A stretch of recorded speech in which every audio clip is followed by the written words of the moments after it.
Hello, don't know if there's anyone there, but I'm making a video. Just get myself ready. Get ready. Come now. Get ready, 'cause here I come now.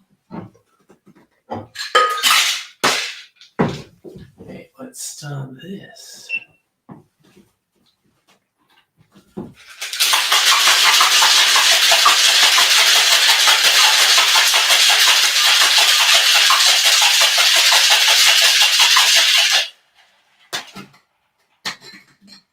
Fucking hell.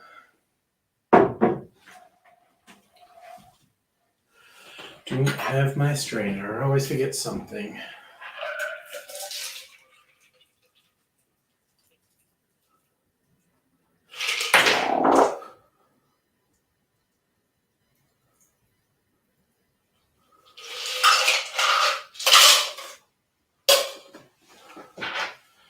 Gosh darn it. I'm annoyed with myself. Forgetting my strainer. Okay. Now for daiquiri number 2, the winter version. Strictly Sega. Hello. Yes, Jaws is a pretty important movie on a number of levels. And it's a Jaws anniversary.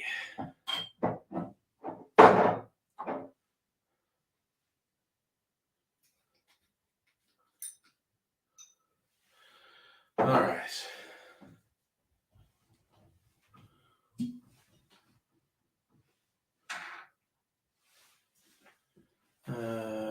Getting these lids off. Oh wow, it's a while since I've tried to open the pimento dram. The sugar's got the lid stuck on the bottle. Right.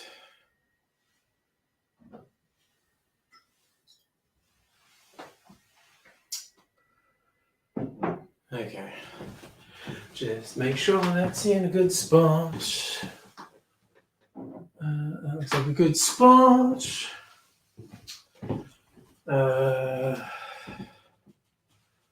Let's.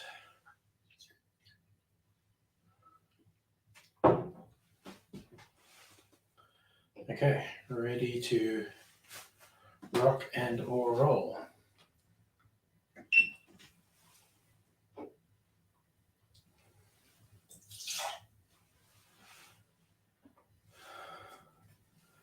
Lime juice.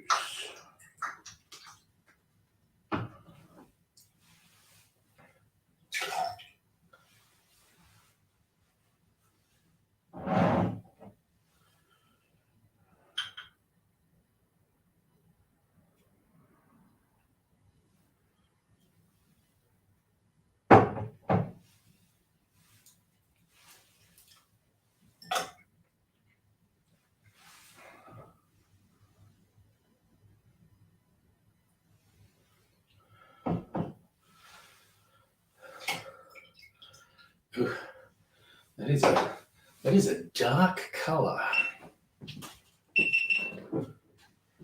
So, you know what? I'm going to disappear really quickly. Hey, Liam, doing fine. I'll be back. Wait, how is it not here? It is here. I'm a fucking idiot. I'm a goddamn idiot. Jesus.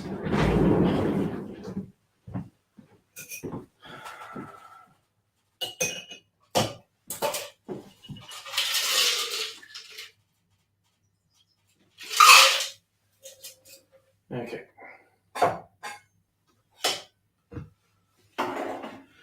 right, let's put another coupe here. Hey, Heine, how's it going? Just doing a summer and a winter daiquiri. Don't think I'll add any more ice.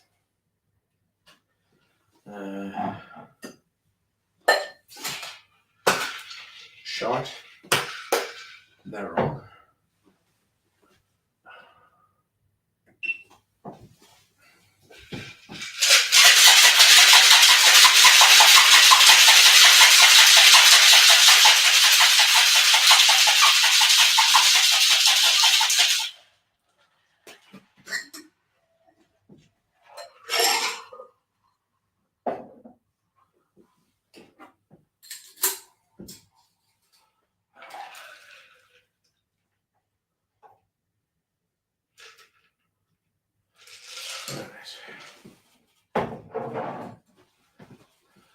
Alright, so.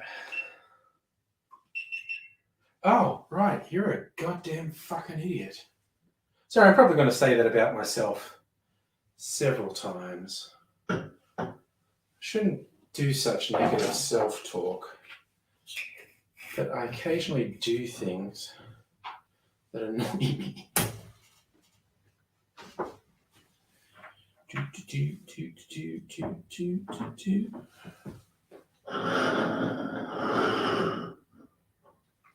Right.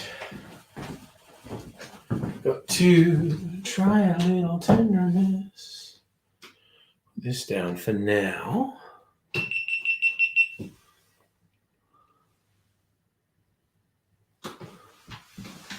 Ugh. And just take a picture for a thumbnail.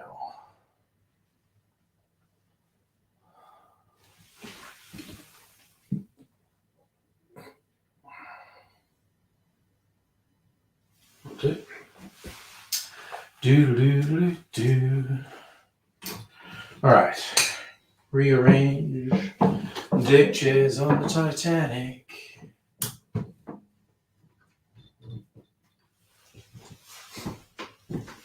Okay. Nice bit of trivia. Strictly Sega. Jaws was the first movie released on Laserdisc. Love it. Okay. Got nothing. How we doing?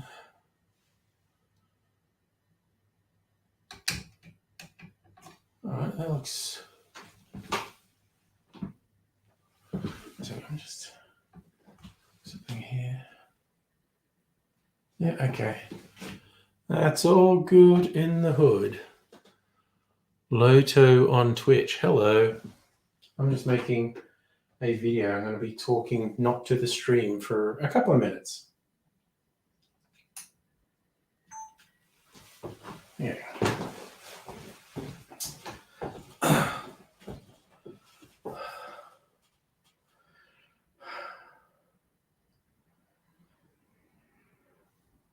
Car going past. G'day, cocktail lovers. It's the solstice, which of course means opposite things in opposite hemispheres. It's the longest day of the year in the northern hemisphere. Everyone's going, woo, summer. Shortest day of the year here in the southern hemisphere. So, ooh. So in terms of cocktails, people have standard ideas of, hey, that's a summer drink, that's a winter drink. I tend to mix things up a fair bit. But for instance, I can see not really wanting to have a tall drink full of ice all that often in the middle of winter, and probably fewer hot drinks in summer as well. But I thought for fun, I'd look at a summer and winter version of the same drink, or at least one inspired by the other. And I'm going for a classic summer drink, the daiquiri, because it's fantastic, tastes great, and is really simple to make. And then I'm going to play a little and have a winterized version, which is basically going to have deeper, richer flavors than the bright summer flavors.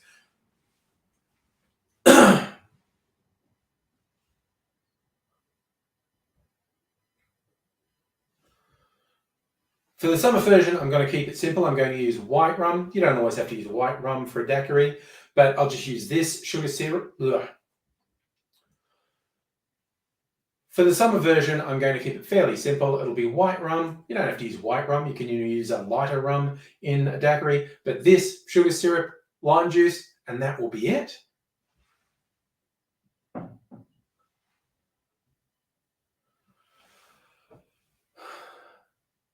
For the winter version, some richer flavors. I'll be using an aged rum, in this case, El Dorado 15-year-old. And for the sugar syrup, I'm going to be using the dark brown sugar syrup that I made, and that's with apple and cooking spices. So that's got a lot of rich flavors in. And just for fun, I'm also going to put a bit of pimento dram.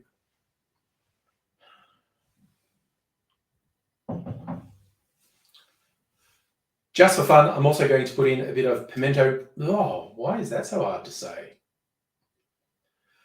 Just for fun, I'm also going to put in a little pimento dram, also known as allspice dram, and that's got some really nice sort of tropical island flavors going on in there, and I think that's going to come together very nicely.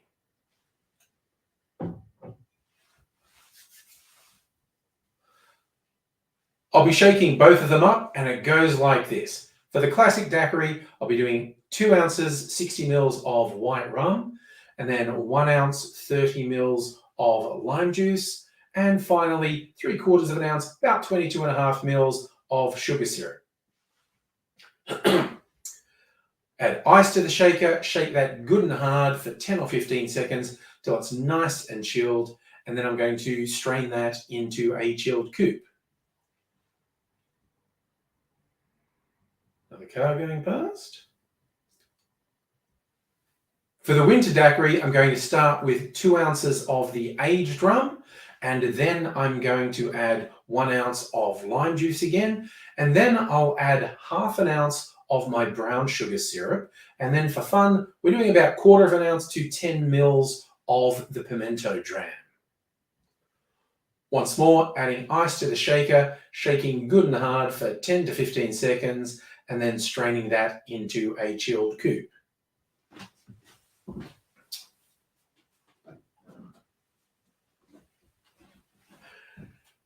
To state the bleeding obvious, they look really different. I'm going to do a quick taste comparison.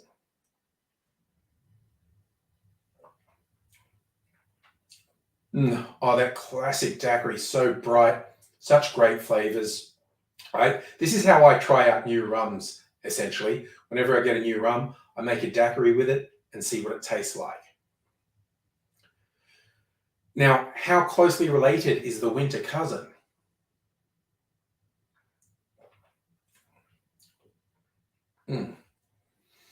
Honestly, yeah, it's a daiquiri for sure.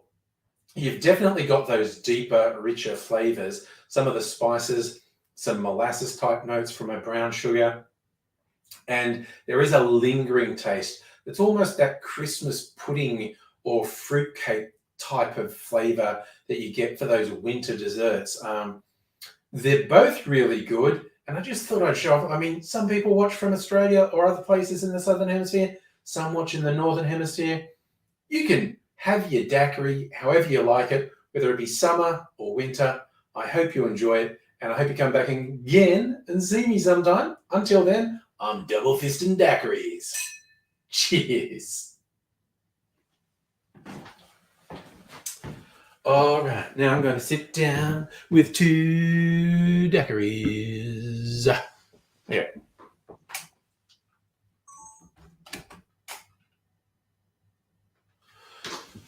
Gotta move some stuff around so I can sit down and chat with lovely people. Oh, okay. Let's see what we're up to. Ooh, let's adjust where my camera is. I like to have it about there. There we go. Holy shit. Sorry, I just had a conversation about Laserdisc. Strictly say you used to have 2,500, but you've cut it down to 1,300. Holy cow.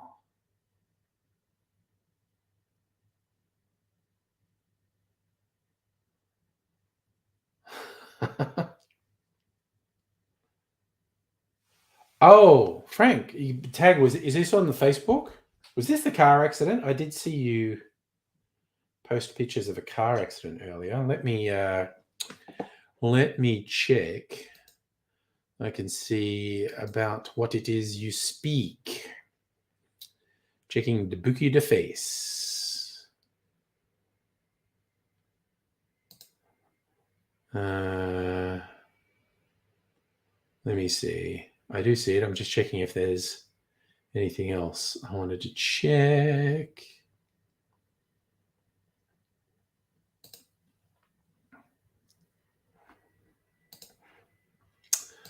Okay, so, oh yeah, okay. It was the car that crashed the. Weirdly, we had a car crashed into a school. I don't think they know why yet. School wasn't in. Someone just crashed at high speed into a school. Last I heard, he was critically injured. So don't know what that's about. Just realized I still have that banner, which I don't need anymore. It can go away. Although it is my intention to shoot one more video, just a short one. Like me, a short one.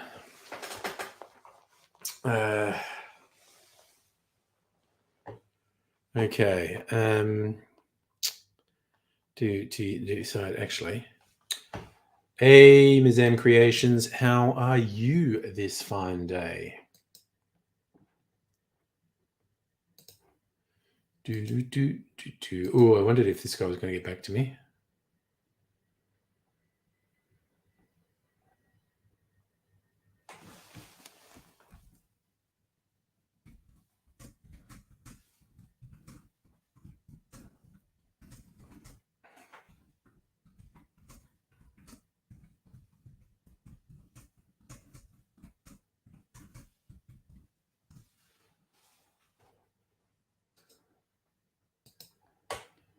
Thank you.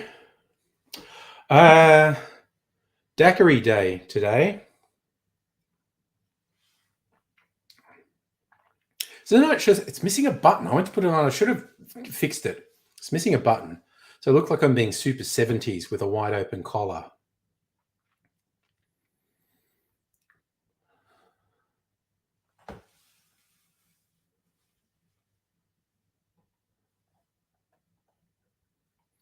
So we do.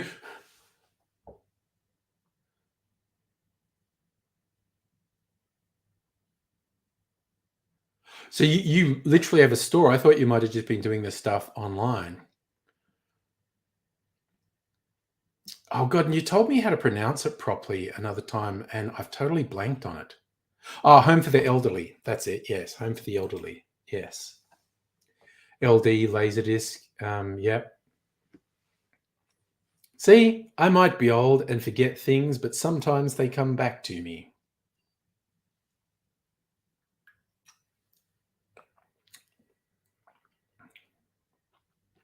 Yes, I know. Sorry, yes, I know there's high fidelity quotes going around.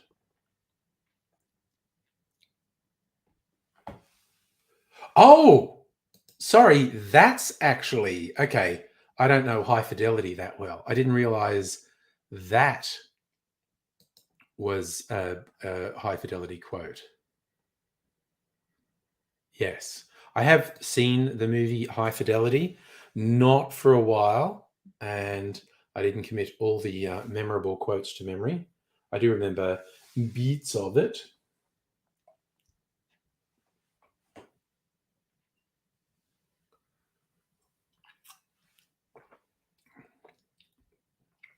I remember his fantasies because his ex-girlfriend takes up with the much older guy played by Tim Robbins, and Tim Robbins coming in trying to be cool about it, and the different fantasies he has for coming back at the guy when the guy's being all reasonable hippie. One is just when he comes up with a good string of insults, and one is where he kicks the shit out of him. But all he really does is stand there in frustration, going, It's just like, oof. Just, yeah, not being able to handle it. Empathize. Yeah, yes, strictly saying, a lot of people really like the high fidelity soundtrack. Yes. All right, quickly onto my second daiquiri. What the fuck?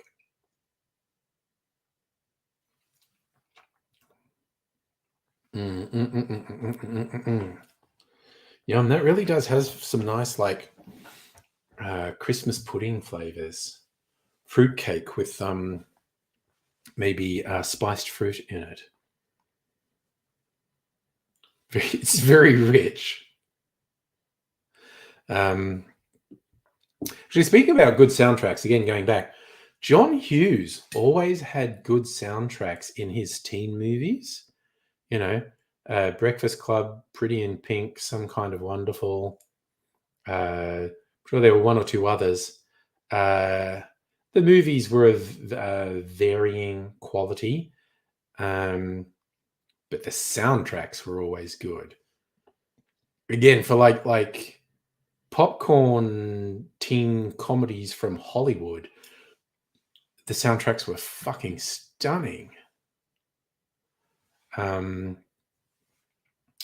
It was incredible that you're getting all this obscure indie stuff from around the world in a really mainstream, lightweight Hollywood film.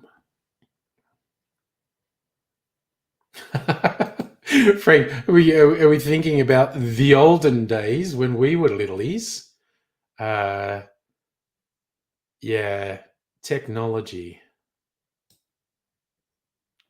Oh my god, Strictly Sega.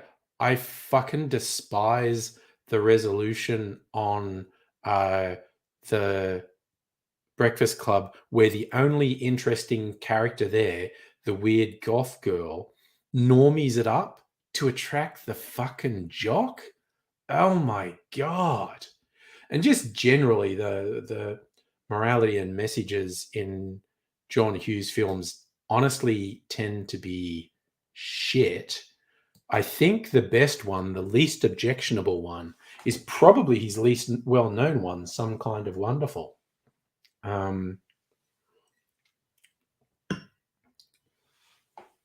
Because there's some real bullshit happens in his films. But from memory, Some Kind of Wonderful upset me the least.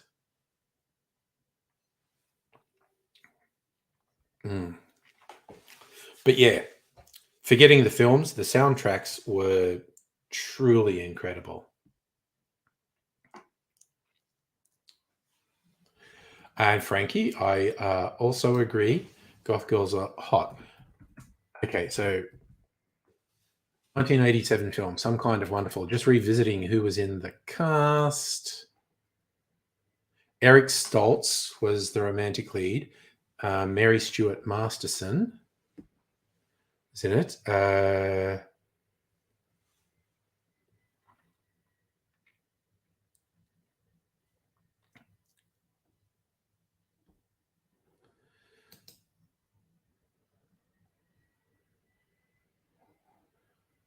No, Rob Lowe is not in Some Kind of Wonderful.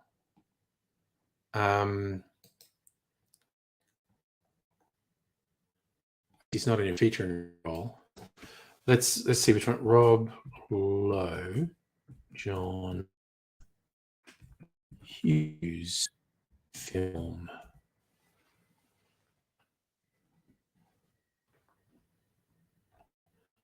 Why did the Breakfast Club come in?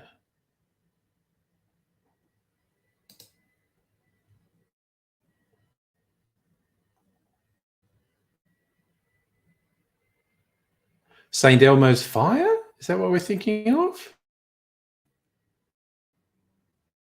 I don't think I ever saw St. Elmo's Fire, actually. Rob Lowe is in it. I don't think I ever actually saw St. Elmo's Fire. Oh, About Last Night.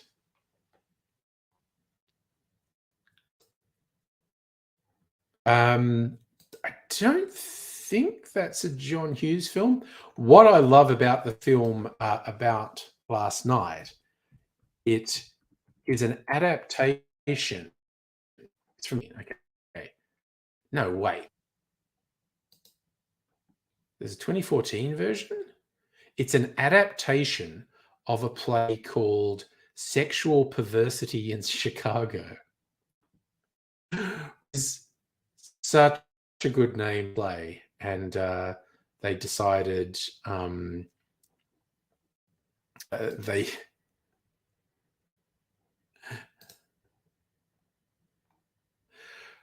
gonna. So there's a film from 2014 called About Last Night with a black cast. Okay, so there's a version of About Last Night with a black cast. That's interesting. I don't think I've heard of it. Kevin Hart, Regina Hall. Oh, okay. That is actually news to me. I didn't know that had happened.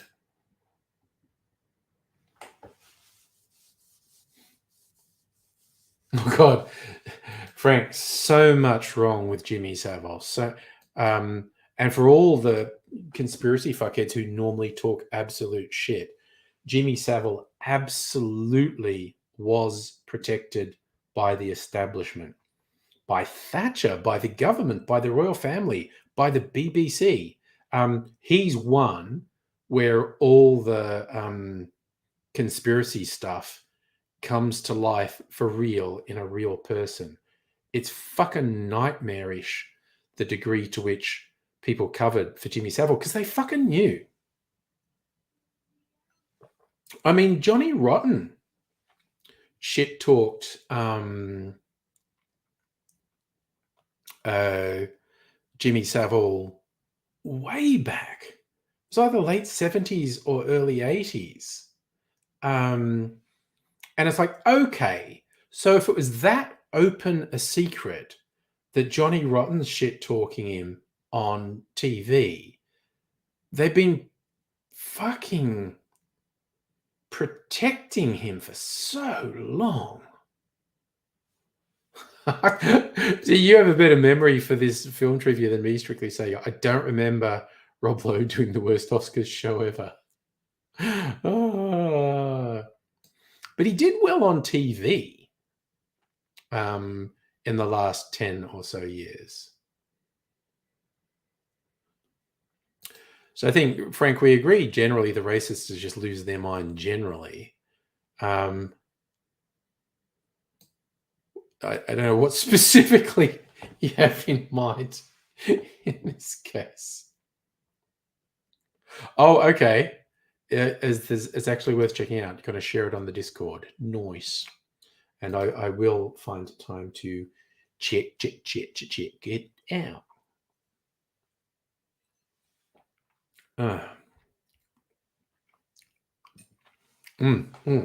Yum. I actually really like that cocktail. Just kind of made it up. I mean, inspired by things I'd read, but just kind of made that one up. And it's yummy. Yes, the only ashes we don't want back are Rolf's.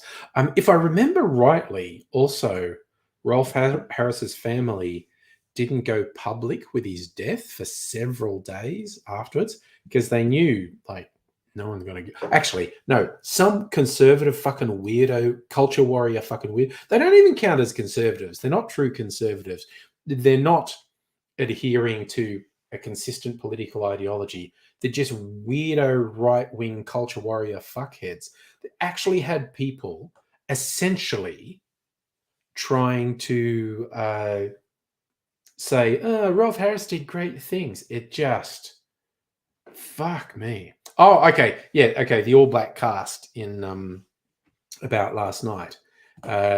Yeah, I think that film didn't make that much of a ripple.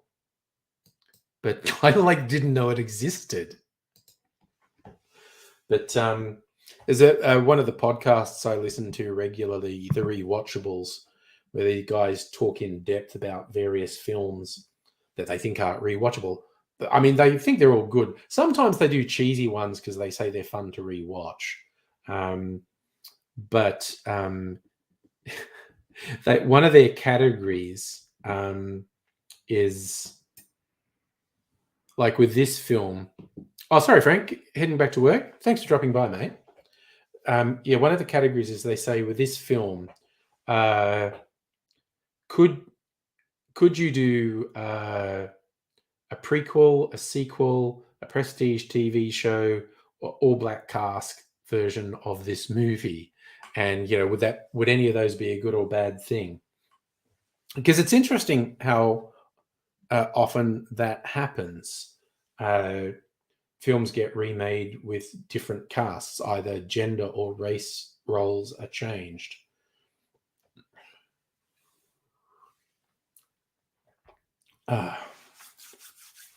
Ooh, yeah. That's got a bit of goddamn character. Man, those like cinnamon allspice flavors really stay with you. Quite like that. Right. Had I made a final decision, I was going to make, okay, so I just made a rum thing. So I don't want to make, so I'm going to look on here. So I look at you while I'm talking about it. Wait, what's that? New evidence. Fatal bashing of longtime AC/DC manager 30 years ago. Assaulted and robbed. Ooh, suspected gay hate crime. Okay. There was a shit ton of that in Sydney in the late 80s, early 90s. Like bad shit. Okay. Wait, I want my Trello. Where's my Trello? I had a shortcut for it.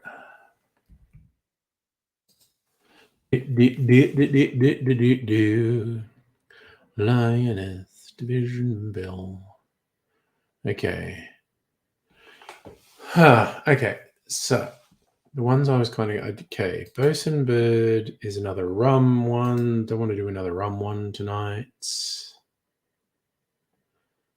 Yolanda, sweet vermouth, cognac, try gin, grenadine, absinthe. Definitely want to do that at some point because it sounds really good. Or Denier Mort, the French last word.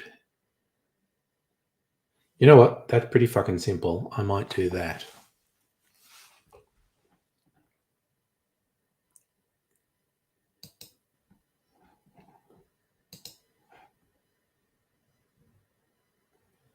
You'd never seen Chef before rewatchables. Okay. I saw Chef when it came out, when it was on like digital release. I didn't see it in the cinemas.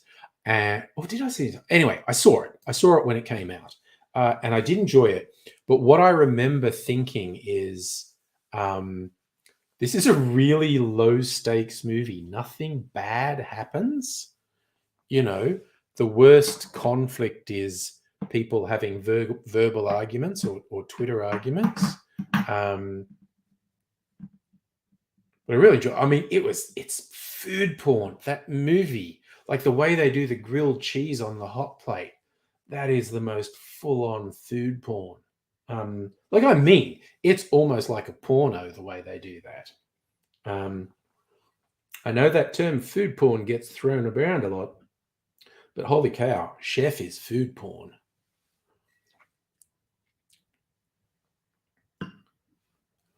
Oh, okay. We won't spoil it in case anyone wants to watch it, but you felt like the ending came out of nowhere. I mean, yeah, it's fun. Like anyone who wants to, a guy is a chef, surprisingly, and ends up going on this adventure in a food truck. It's a lot of fun. It's really entertaining. There's this father-son stuff in it, yeah. So I was thinking, strictly speaking, as you say that, the end surprised you. Maybe it was intended because, like, the end was a surprise to the chef character. I can't remember the name of any of the characters in the movie. And yes, lots of cameos.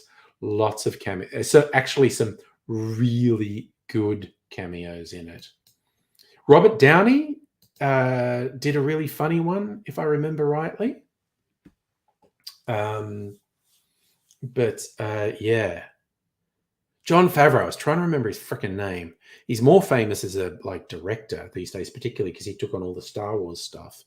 But yeah, Jon Favreau directs and stars in Chef. Man, speaking of which, I want to go back and watch Swingers. Jews, the movie. That's Mel Brooks at the end of History of the World Part 1. He teases another movie he's going to make called Jews in Space, where this spaceship's this huge Star of David. I watched some of the History of the World Part 2, which is a series of sketches which is on Prime. I don't know if he actually does Jews in Space. I didn't hate it, but it was just kind of like, oh yeah, wacky sketch comedy. Good on you. Wasn't that compelled to keep watching it though. Again, what else could Jews the movie? Might be Schindler's List. I don't know. It's a whole thing. All right, I am going to make a cocktail. I think I'm going to make dernier mot, a French last word. Yeah, I'm going to make that. Am I going to make that? Or Yolanda? I feel like making something that doesn't have citrus in it. I just have to go and get my vermouth. And grenadine.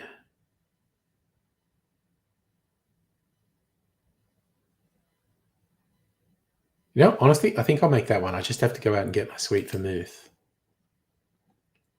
Oh, no, okay. This one is actually still served up in a coupe, just doesn't have citrus in it.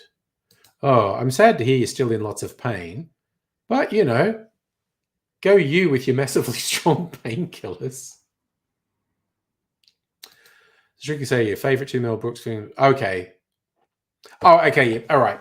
But see, they're your favorites because of that association, and that's completely legit. Because I'm older than you, I don't think Mel Brooks made a good film after Young Frankenstein.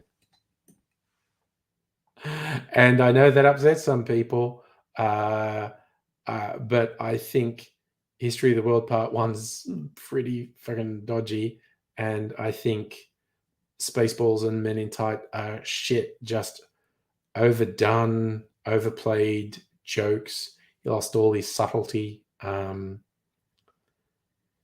But he's still funnier than me. Still a better filmmaker than me. So, what are you going to do? All right. I might make this Yolanda, which is really interesting. And that's why I want to make it. I need to go get my sweet vermouth. I play some elevator music. I'm only going to be gone a minute while I go out and get this.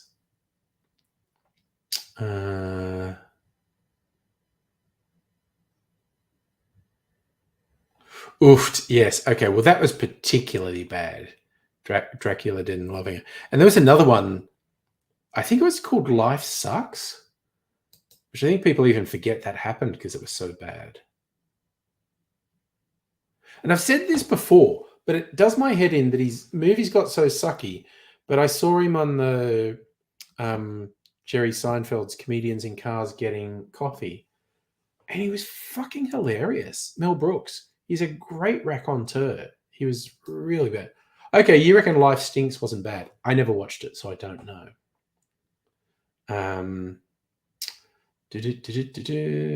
I might play some elevator music for the 60 seconds. It'll take me to get there.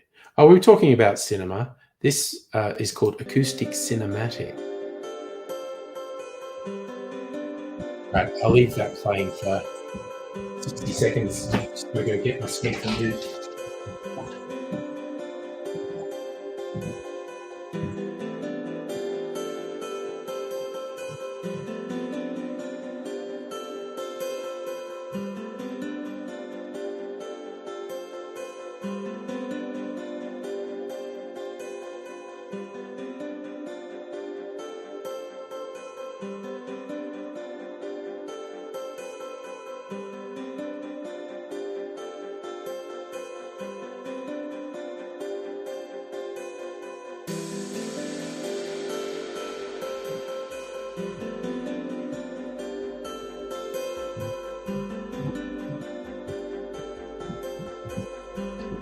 Okay. All right, let's turn off the elevator music. And I'm back.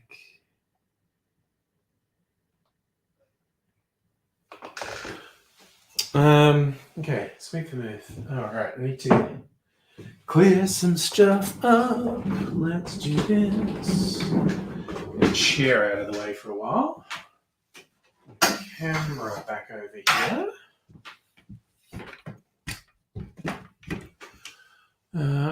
What's in Ireland? It's cognac and dry gin and grenadine. That's okay. This will do. I'm literally going to use cherry juice instead of grenadine because no one will know. All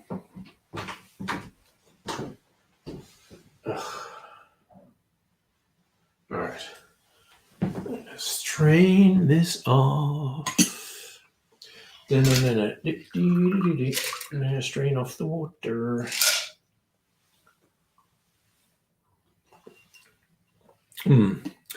Slightly daiquiri flavored water.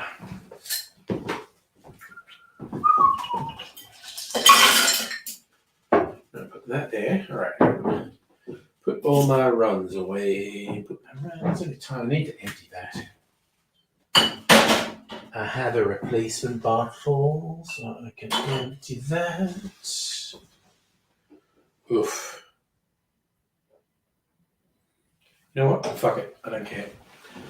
There's a contaminant in my jigger. So we're going to put that in there. Put that away. It lives with the sex hats. So we want dry gin,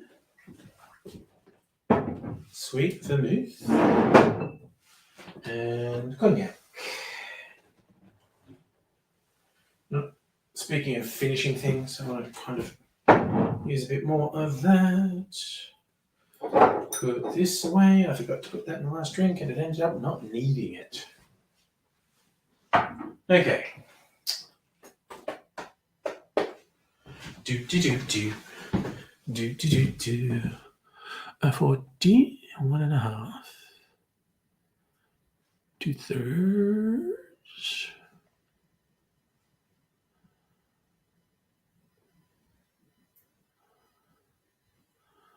$10. Okay.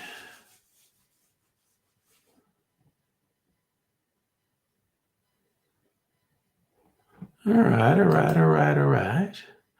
You're freezing there? Oh, wow. Ms. M, are you magic? Literally, just after you said Safa's not here, he was the next thing in the chat. That's magic. So, I'm going to set this up.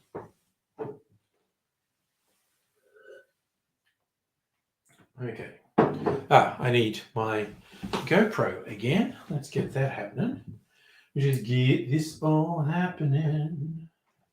It's time to light the music. All right. Let's do this. All right. Okay.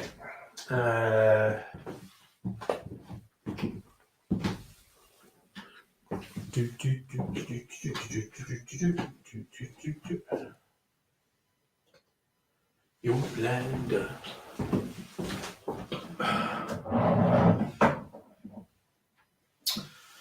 Okay. Right, so we go sweet vermouth, dry gin, and cognac. Right.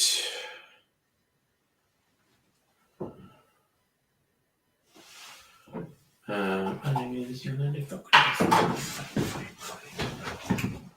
right, I'm gonna get a cherry. I'm gonna put a cherry in this because I love my goddamn cherries.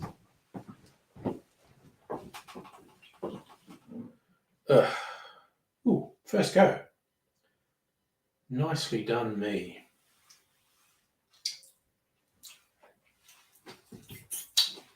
Okay. Right. Everything's in place. Let's make sure we got this set up properly. No, don't do that. I made a mistake. I pushed the wrong button.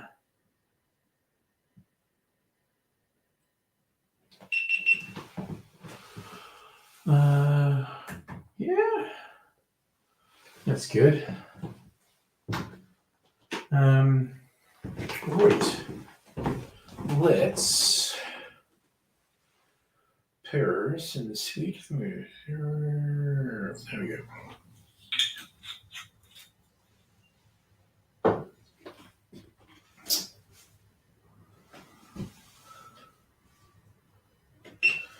Make the cocktail.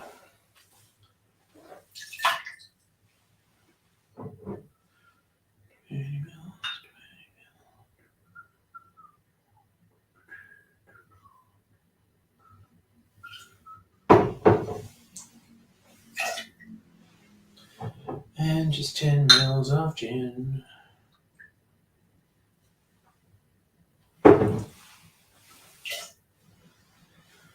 And we'll do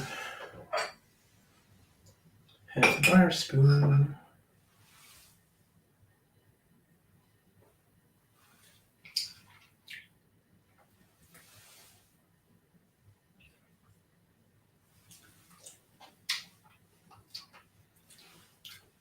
I won't be able to taste the cocktail properly because I've got a mouthful of.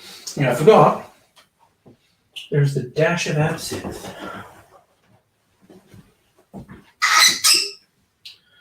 It'll cleanse my friggin' palate if I do a dash of absinthe. See if I fuck this up.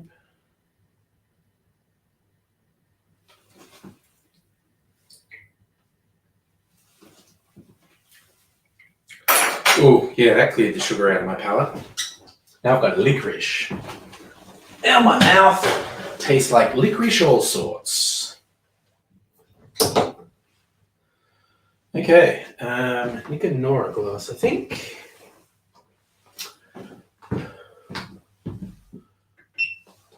Well, it's very red. It's very red at the moment. A little bit higher, there we go. Very red, okay. My name is you fucking better. Fine.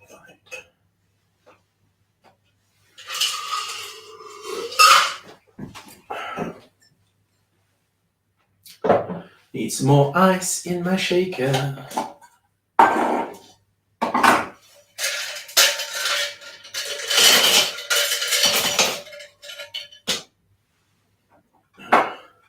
It's probably enough.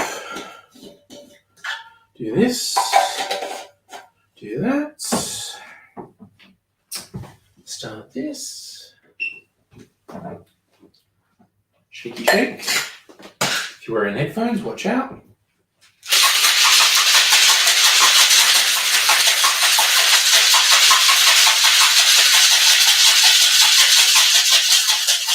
Why am I shaking this?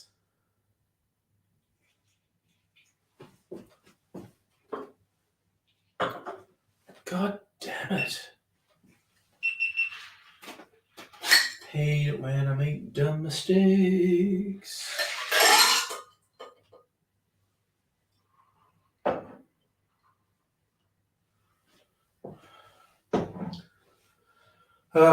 I look like a goon. Look like an absolute goon.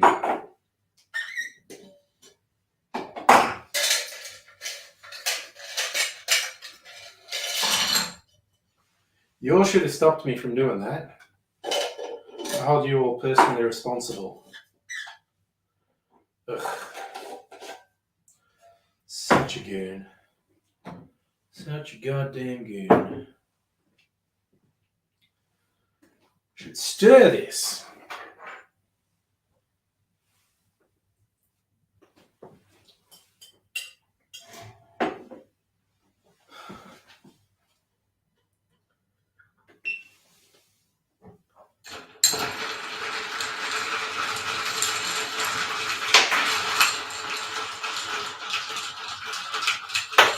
Oh my God. Ice casualties everywhere.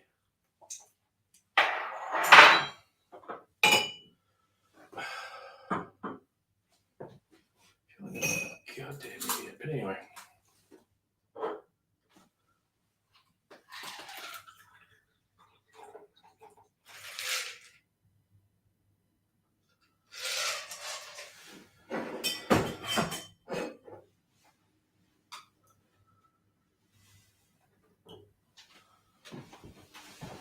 You wonder why I'm upset? I think it would have looked a nicer red if I didn't shake it.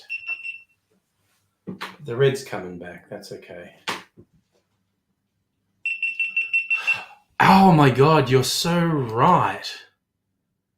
If only there'd been a chicken in charge, it all could have been averted.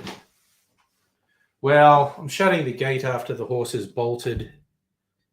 But we'll put a chicken in charge now. God damn it. That's such a rookie mistake, not leaving a chicken in charge. All right. Oh, I'm going to take a picture of that too. My fucking phone.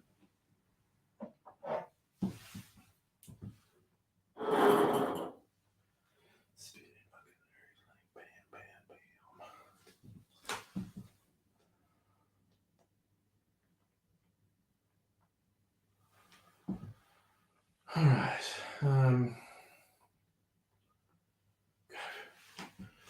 To mix up my poultry metaphors, no chicken in charge, I feel like a goose. There you go there. It does look nicer now. The aeration's started to settle down. Still feel kind of stupid for doing it. Okay, I'll share the cocktail pictures on Discord and put it up on the stream. I just gotta... Okay, talky bit will be quick.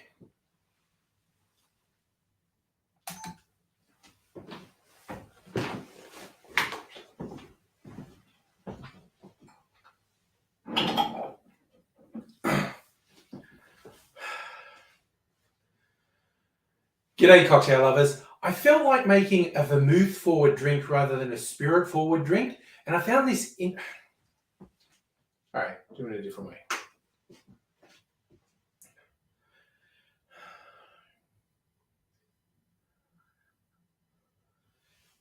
G'day, cocktail lovers. I found this interesting recipe for a cocktail called the Yolanda that's vermouth forward rather than spirit forward, which is what most of my drinks are, and... Oh, God, fucking time myself in knots. Okay. G'day, cocktail lovers. I felt like having a vermouth forward cocktail rather than a spirit forward one, and I found an interesting recipe for a cocktail called a Yolanda. See, it's got this lovely color. Let's give it a taste. This is really nice, and it's a bit lighter than the more boozy cocktails I tend to make. It goes like this. In our mixing glass, we put an ounce and a half or 45 mils of sweet vermouth, and then 2/3 of an ounce, around 20 mils of cognac. Follow that with about 1/3 of an ounce or 10 mils of dry gin. And then some little finishing touches, about half a bar spoon or 2.5 mils of grenadine, and then just a dash of absinthe.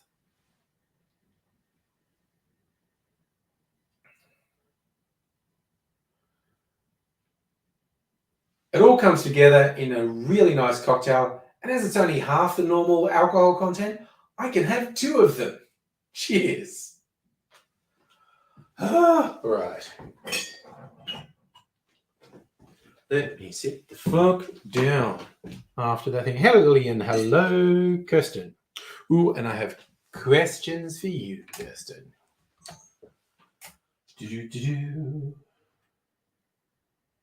Okay.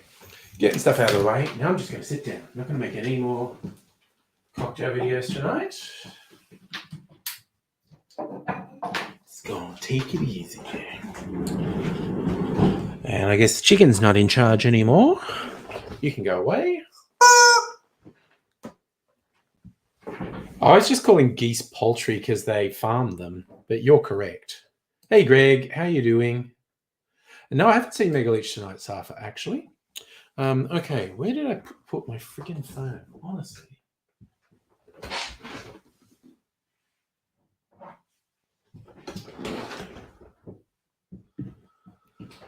Oh, okay. So, Kirsten, the thing I wanted to ask you, I got an email from the folk at White Possum today. They said, like, hey, look, we cleaned out our storage and we found some stuff we never sold and now we just want to get rid of it. So we're selling it really cheap. And they are. It was a corn whiskey from the Hoochery. Actually, that's the main one I wanted to ask you about. And might even bring up the details. You can't get this anymore. It retailed for $150. Let's see if I can just bring it up.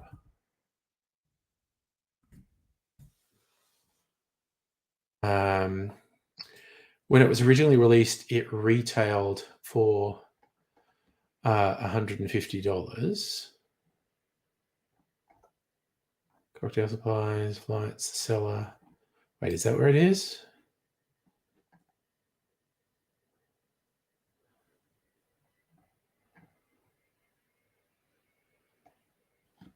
No, that's not it. Maybe I need to go to my email. Maybe it was a secret link they gave. Which Gmail am I logged into here? I think that's the wrong one. Ugh. Let me double check what's going on with this one. No, that's Angry Fucking Cocktails. Jesus Christ. Honestly. Oh, yeah. So that's okay. That was my question. Is it worth getting? Oh, that's fun. Hoochery is distilling before Lark, but the Godfather doesn't want you to know that. Okay, yeah. So this corn whiskey, which you can't get anymore, they just found a bottle of and said, hey, we're going to sell it for like under $100. Inbox. Would you believe I've got email from UFoods? Tens Daily, PC Word. Wait, where is it?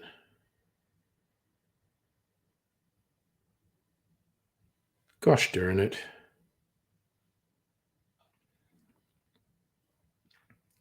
Actually, there was some fun stuff from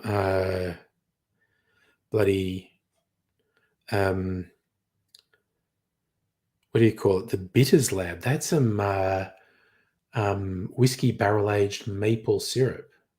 Oh, okay. That's sad. Spike, the original distiller, died. Okay.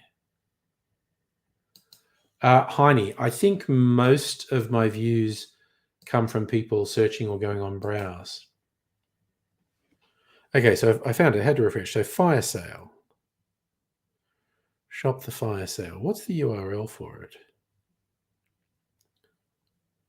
So yeah, the main one I was interested in was $99 instead of $150 for the Hoochery Raymond B Pure Corn Whiskey. I have to admit, I was also tempted they have 23rd Street's hybrid whiskey, which I have had before, which I don't remember setting my world on fire, but it's under $50.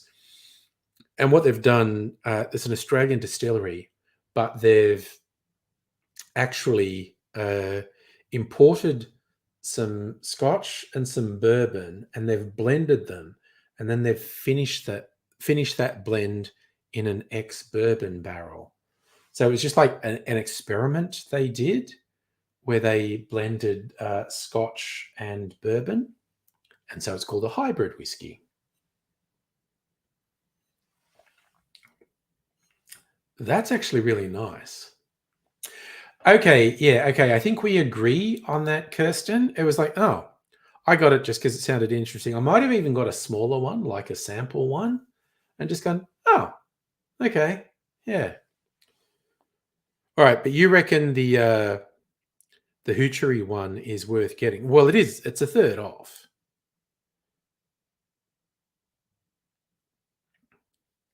They have a few canned cocktails, but they're all fucking espresso martinis and Negronis. Like literally the cocktails I don't drink.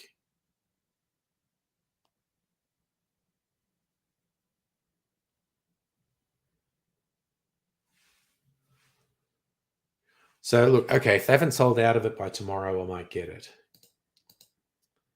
I wasn't going to spend any money till, like a couple of weeks till I got my tax return back. Till I found out if I really was getting the money back my accountant said I would. But, that's a special deal. So they've also got the what they call it? The gin artisans pack, which they were selling for $115 and now it's $45. I got the whiskey version of that. It was kind of like fun, but it wasn't really. So it's basically a bunch of gin flavored things. So you get a gin flight, Just Juniper Gin from Herb Distilling, Scoundrel from Kilderkin, and Brookie's Dry from Cape Byron. You get a tonic water from Cappy, a pre-bottled Negroni can by Curative, an Emu glass by White Possum, a non-alcoholic gin and tonic, dehydrated citrus garnish pack, a breakfast Negroni by Four Pillars Distiller, and gin and juniper lemon chutney, and gin and juice botanical salt blend.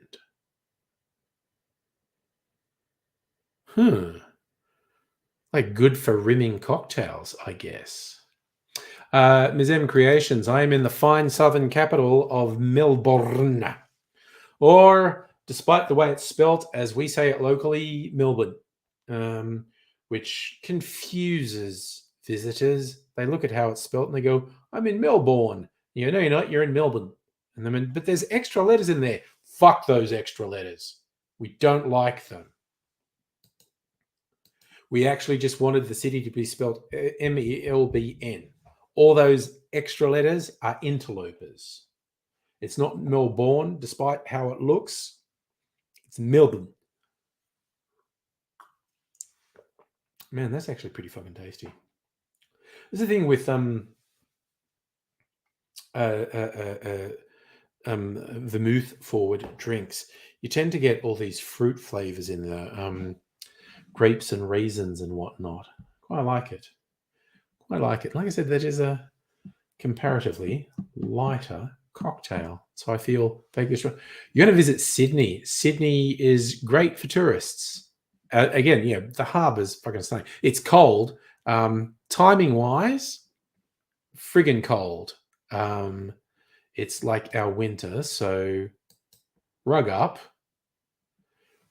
if you're visiting. Sydney, not as cold as Melbourne. Melbourne is, in general terms, in winter, colder than Sydney.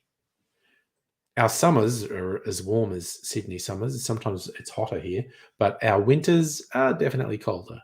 So, but yeah, if it's just a flying visit, Sydney's great for visitors. Justin, I did not hear about a spy Four Corners named, because I have to admit to not paying an enormous amount of attention to Four Corners. Oh, I was going to put an orange peel in that too. Whatevs. Is that a modern spy or is that an historical case? Because I actually think I vaguely remember seeing an article about a spy from the past. Man, I love the smell when you peel citrus and the oils come up. I'm going to do something with that. Do.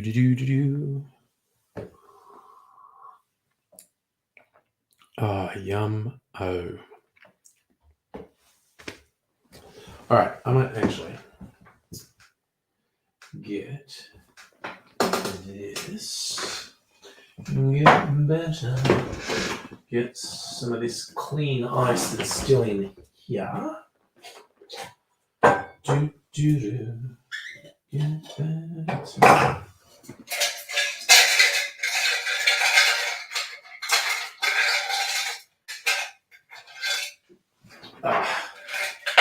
Right here. Yeah. A couple of recalcitrant bits of ice in here. There we go. Giving me grief. No, is that one of those bits of ice that flew off? Can go in there. Do, do, do. Are we going to go into double dissolution? Well, Labour was threatening it. And it seems like the Greens don't want it. It's like the Greens are worried they're not that popular with the electorate at the moment. I don't know. Ms. M, I don't really. I watched a lot of cricket. Oh, excuse me. Watched a lot of cricket growing up, like 70s and 80s. I could tell you all the cricketers, not so much now. I don't really do the sports now.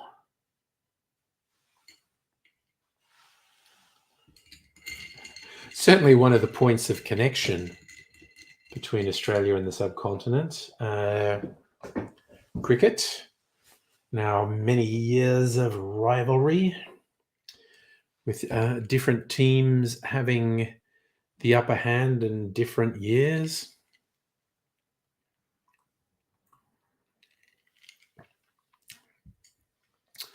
Safa, I did watch a bit of World Series cricket. I do remember when it first started and there was just huge advertising campaigns for it.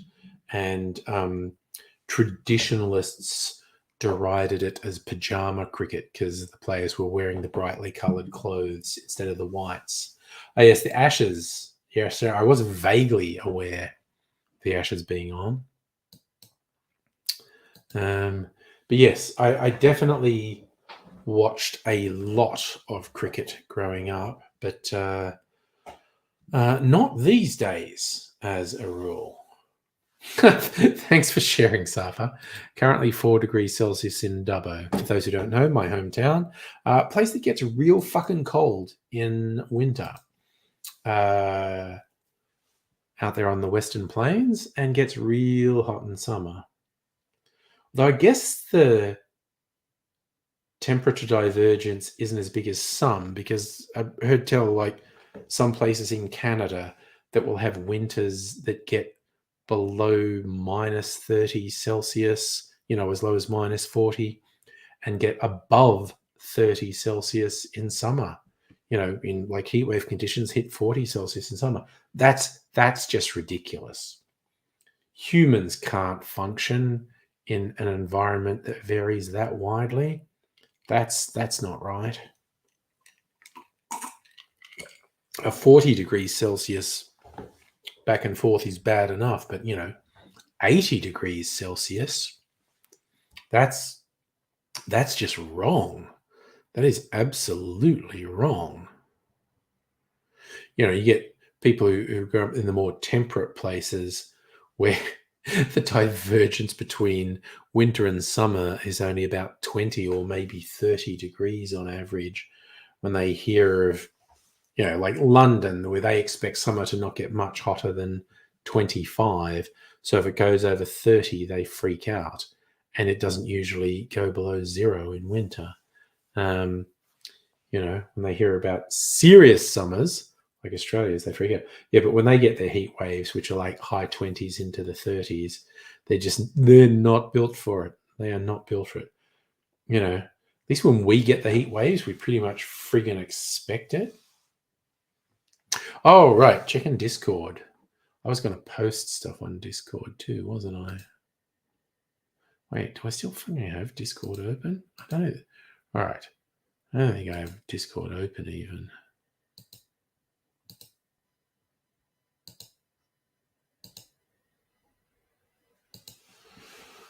Let me entertain you. Okie dokie. Ooh. Ha ha. Ooh. You're really. Sorry, I'm just gonna share this. Mazem Creations working on a graphic for me. Looking very closely at the hairs.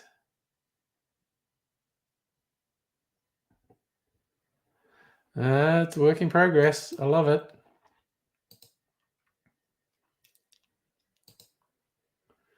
What did I miss on the Discord world?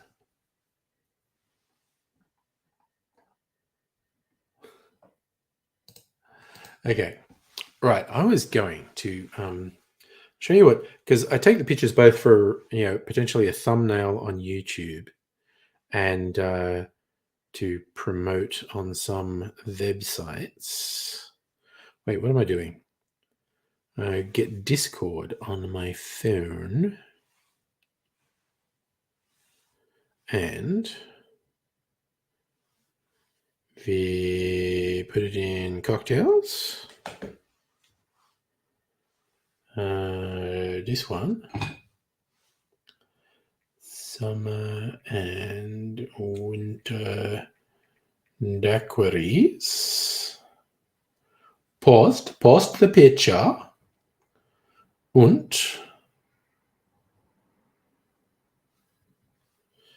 the Yolanda. All right. So for anyone interested, put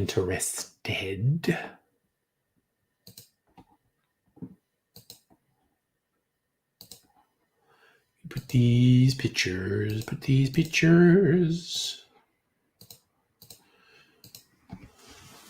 So these are the pictures. This is my combo summer and winter daiquiris. See how different they look. And they did taste quite different. And I will crop that. When I share that on the socials and what, I'm going to sort of crop it, cut out the extra stuff on the sides.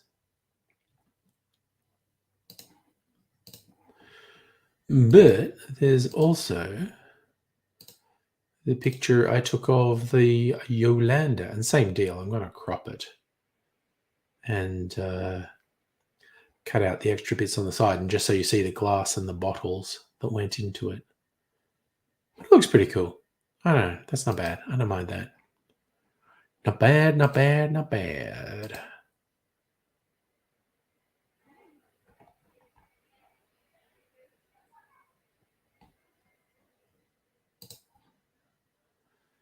All right.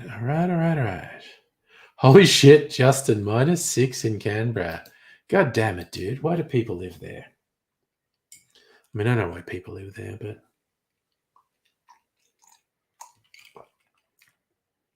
oh man, that's pretty fucking yum. I'm also, as I think I mentioned on another stream, I'm going to do some stuff for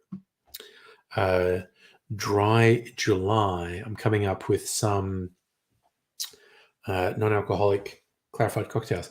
Kirsten, nice. Call your mum. Enjoy that. And another night, another question for you, because we were talking about Rye July. I want to brainstorm with you about what to do for Rye July, or even just drop me a line on the Discord or whatever. But enjoy talking to your mum.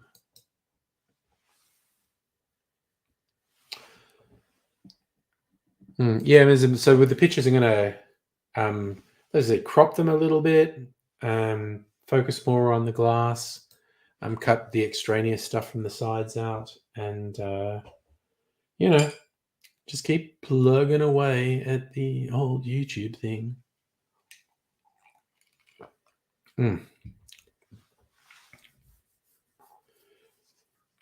So I'm trying to be nice to people who don't want to drink alcohol and have some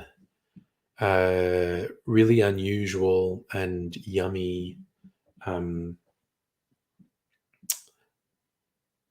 do you call it? clarified non-alcoholic cocktails, mocktails, as the vernacular has it. And let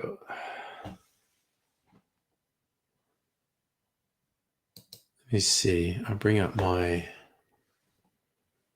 celebrity chef has banned vegans from his restaurant. Fair enough.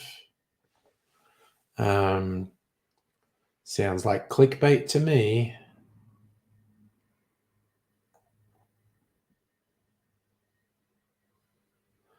Was I going to look at my Trello? That's right. So let's come up with ideas for non-alcoholic cocktails. One is going to be clarified cherry Coke, because cola is usually acidic enough to curdle milk, which is the process you need to clarify. So that's going to be one. I think that'll be fun, clarified cherry Coke. And then one's going to be sort of tea and tropical flavors. So going to have a strong mint tea, some pineapple orange juice, clarify with coconut milk. And one, I'm trying to get malt flavors on. I was thinking of whiskey, and it's whiskey and beer and malt flavors. And I'm going to go to the supermarket tomorrow, but my idea is either to have some malted milk to clarify with it, like get some powdered malt to really flavor up the milk, or possibly even get some non-alcoholic beer that's maybe quite malty and boil that down a bit, reduce it, and make a syrup out of it. It depends what I see in the supermarket tomorrow. But like I said, trying to be nice to people who want some interesting non-alcoholic things. Whereas, again, maybe he's off wrestling. I mean, as we have established quite firmly on the stream, Pat is definitely not Australia's most feared contract killer. So he's probably not out killing people. Because why would he? Because he's not Australia's most feared contract killer. So he would have no reason to be out there killing people. So I don't know who even raised that suggestion that he might be out killing people. Why would he? He's not a killer. We go to great lengths to stress that Pat's not a contract killer. So just because he's not here doesn't mean he's out killing people. What was that hit insect character from Rick and Morty in one of the early seasons? Where he's like, oh boy, here I go murdering again. Pat doesn't do that. Justin, we had a falling out, is all I can say. And for a couple of reasons, but not least is, hey, you know what? Eventually, a Christian who's watching an atheist's live stream might hear something he doesn't like to hear, like, I think religion's fucking stupid. Again, which is different to saying everyone who follows a religion is a stupid person, because that is obviously not the case. And in fact, any person who calls themselves an atheist who says that anyone who believes in a religion is stupid, well, that person's the stupid one. Because people way smarter than me are devout believers in various religions. So this is what we call opinion. I just think, religion itself, fucking stupid. And you can frame it like, well, religious people mostly agree with me because they think all the other religions are fucking stupid. There's just one that they think isn't. So we almost agree. Because they definitely think all the other religions are stupid and people are stupid. Actually, they do not necessarily. I should not put words in other people's mouths. They do not necessarily believe the other religions are stupid. They just believe they're wrong. And if I was being a bit more charitable, I wouldn't say religion is stupid. I just think every single religion, I think it's patently obvious, every single religion in all of human history is wrong. Because the ones that still exist think that thousands of religions that came before, thousands of gods that came before them are false. They're just sure their one's right, which is fucking nonsensical, in my opinion. Safa, that's a thing a lot of people argue about. And I think it's a bit pat to blame religion for war, although there have been a number of large-scale wars that were very specifically around religion. Humans find reasons to go to war because humans are just kind of fucked up. So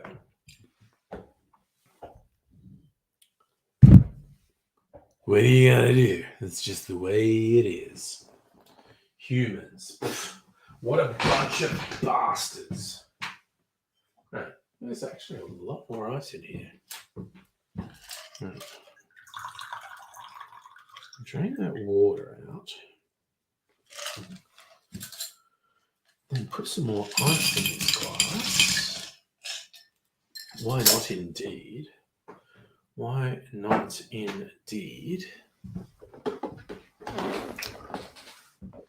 What about Dr. Obama? What about Dr. Obama? I don't understand the context of the question.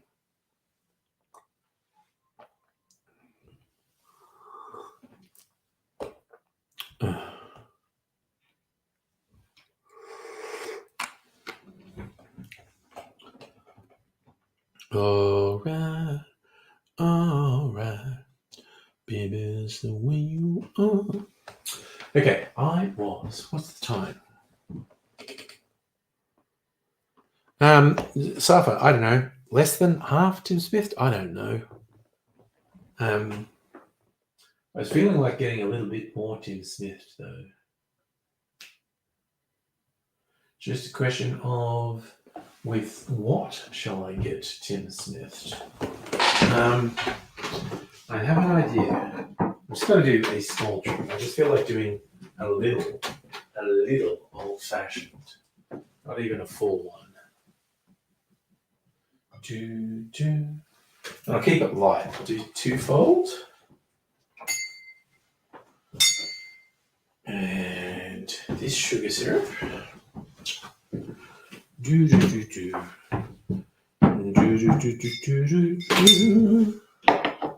All right.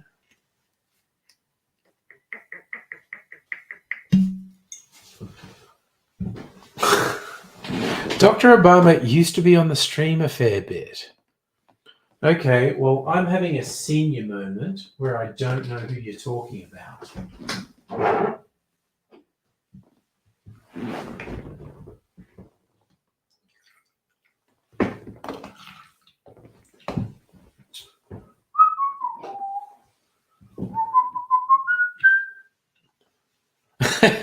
Oh, Dr. Abigail, what was about you foods? I was looking for something in my email and I just had emails from U Foods and I just thought seeing U Foods are so central to the lore of the channel, I'd mention it. Dr. Abigail, I do vaguely remember Dr. Obama, but it's very hard for me to place. Hey, Big Pat. Ms. M Creations was just asking about you. And I said, just because you're not here doesn't mean you're out fulfilling contract hits. Because we've gone to some lengths to assert you are not Australia's most feared contract killer.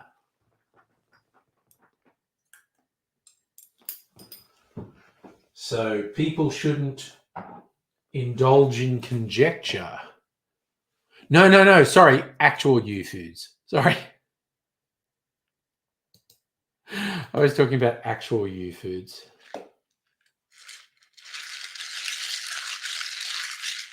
Ooh, that's a fun noise. Little ice cubes.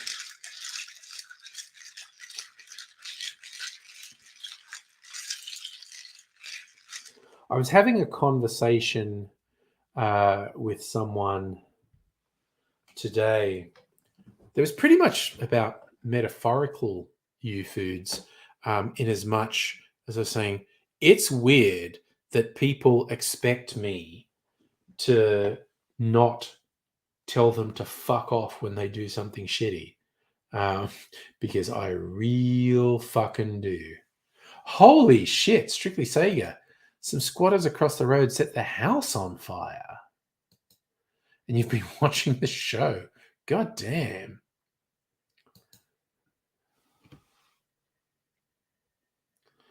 That's some shit right there.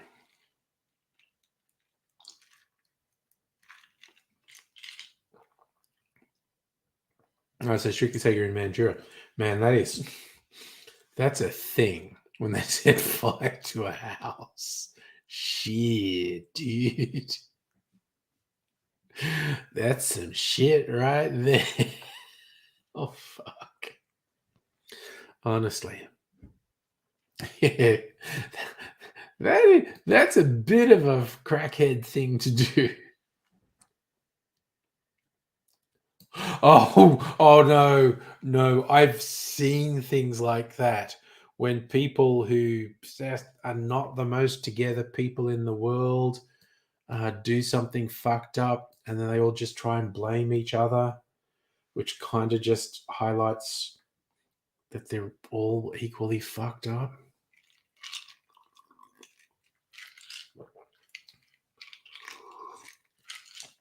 Oh man, that fucking kicks ass. Although, because I almost never have an old fashioned with all this little ice, it's weirding me out trying to drink it with all these little bits of ice. Normally have one big bit of ice in there, but I just thought, look it, I'm going to use the ice I got, and it's a slightly odd experience to me. Yeah, see, well, that one's got the good gear. If they're just standing there going, ooh, pretty, they've got the good gear. The ones running away, blaming each other, it's their gear's wearing off. They're having that awful moment of sobriety. Oh gosh, so your partner actually what? Because one of them was standing too close and potentially needed a fire blanket thrown over them. Good on Soph for bloody taking the care. Oh, that's Strixega. How cold is that at Strixega's current location? Not as cold as it was before the fire started. Warmed up a bit now. In relative terms.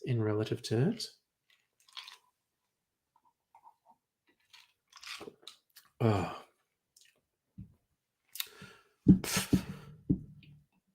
Another drink. So I sleep well tonight.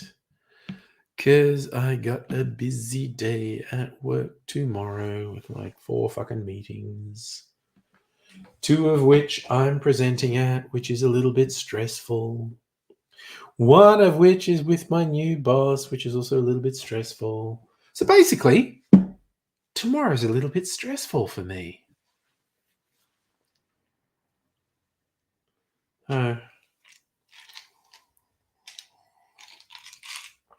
Need to chill a bit tonight. But that's okay. No, I am not going into the office, Safa. Thank you for asking. And I didn't go into the office at all this week. A little bit of a gastro outbreak in the house, which is apparently contagious. And I don't think anyone in the office is going to applaud me for going into the office with a possibly contagious gastro thing happening. So, not going into the office this week.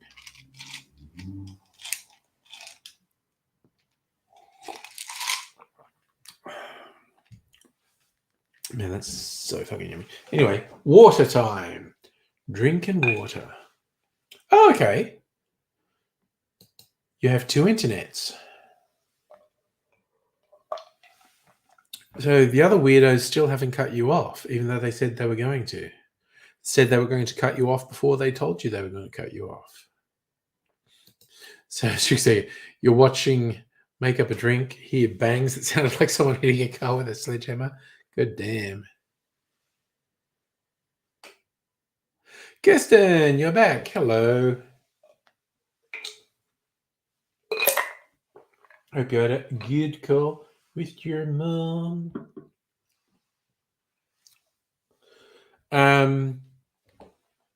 Pat, not really doing the Angry Bunch tonight. Oh wow, yeah, I have a modem in my house from my bed. I've got a satellite dish on the roof of my house. It's the Space Age. Also, Kirsten, seeing you are back, I will ask you because we were talking the other night when I said I was doing a specific cocktail video for Dry July, and you suggested Rye July.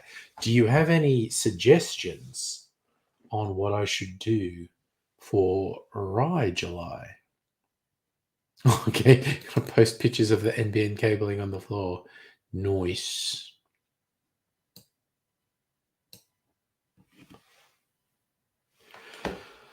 All right, got some of my blood orange sparkling water.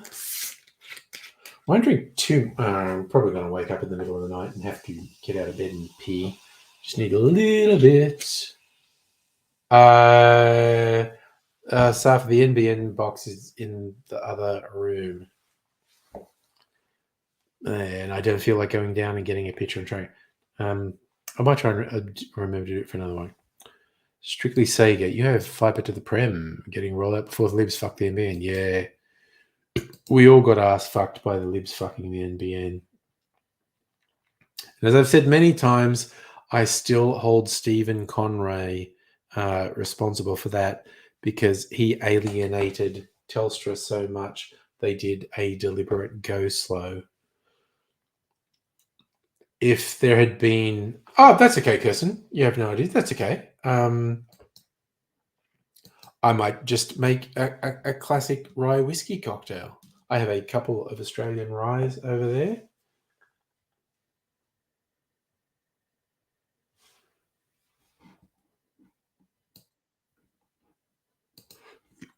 Okay.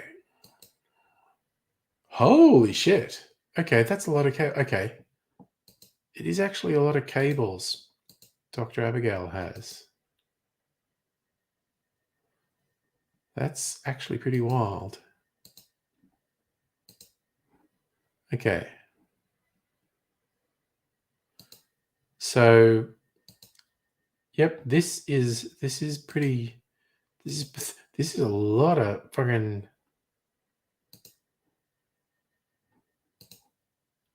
There's a lot of wires. That is a lot of friggin' wires hanging around there.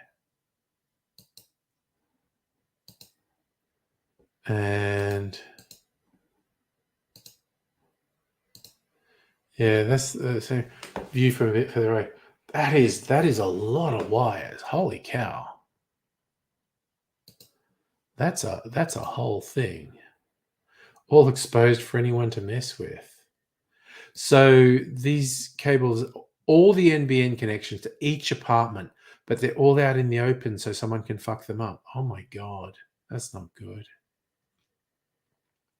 That's an interesting one, Kirsten. An espresso martini made with rye instead of vodka. I mean, honestly, I can applaud that because vodka sucks. But I'm not really into espresso martinis because I don't like coffee flavors.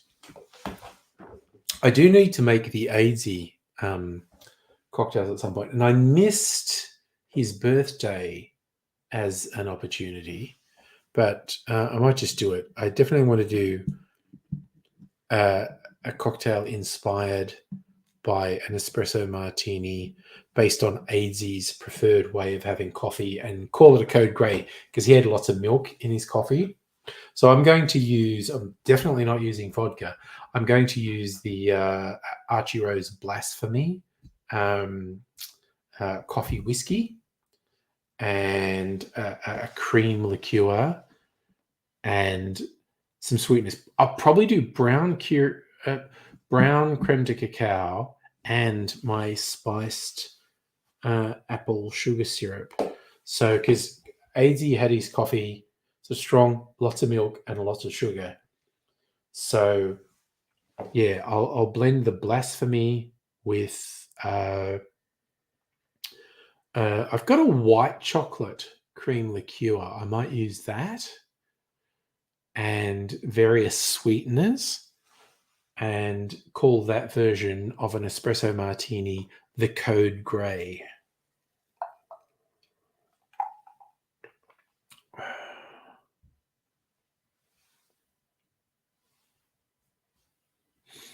Strictly Sega, hooked on coffee martinis.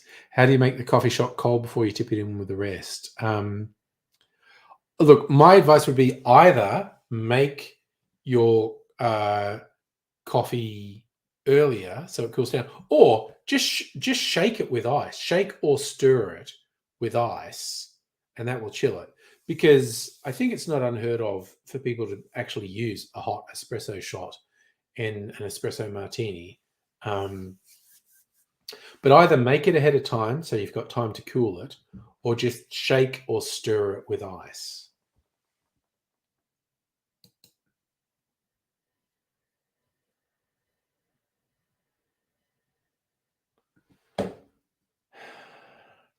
So, because you're thinking maybe I could do something that's usually made with vodka, sub with rye.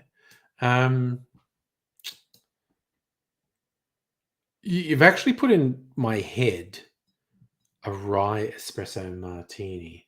But now when I think of espresso martinis, I think of using the blasphemy coffee whiskey. Because I got that on a punt. That was a huge risk for me because I don't like coffee flavors. And there was a very strong chance I wouldn't like it. But when I mix it with other things, it's fine. So I think that's definitely going to be in the AZ version of an espresso martini, the Code Grey.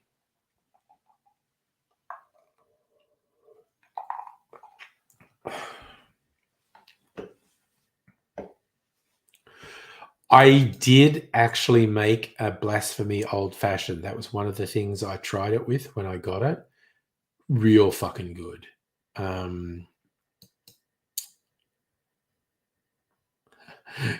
Dr. Obi, are you keeping your old fiber connection till they disconnect it? Yep, that's fair.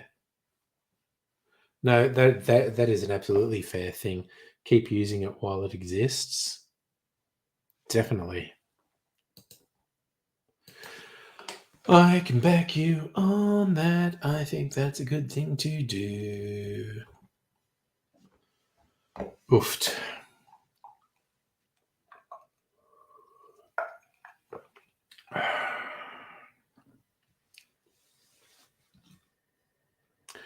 I'm also kind of thinking, because, okay, I did have a bit more of this clarified cocktail tonight. I just did a little, absolutely looks like a urine sample, but what the hey.